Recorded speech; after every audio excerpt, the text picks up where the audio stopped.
ആളുകൾക്ക് പ്രധാനമായിട്ട് വേണ്ടതെന്നാണ് മനോനിയന്ത്രണം ഉണ്ടാവണം.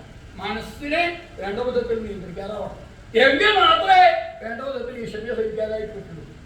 അല്ലെങ്കിൽ ആ നിയന്ത്രണം ഇല്ലാന്നുണ്ടെങ്കിൽ വേണ്ട പോലെ ആവില്ല.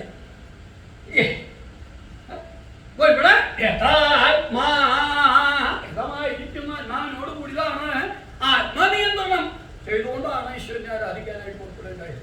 ആത്മനിയന്ത്രണം ചെയ്തുകൊണ്ട് ആ ഭഗവാൻ ശ്രീ പരമേശ്വരനെ അധികദിനമായിരിക്കുന്ന തപസ്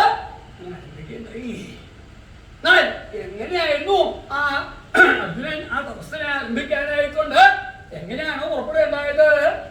ഇന്ദ്രിയ പഞ്ചകതുരകാൻ ഇന്ദ്രസൂതോ ഹൃദയമന്തുരാനിലയേ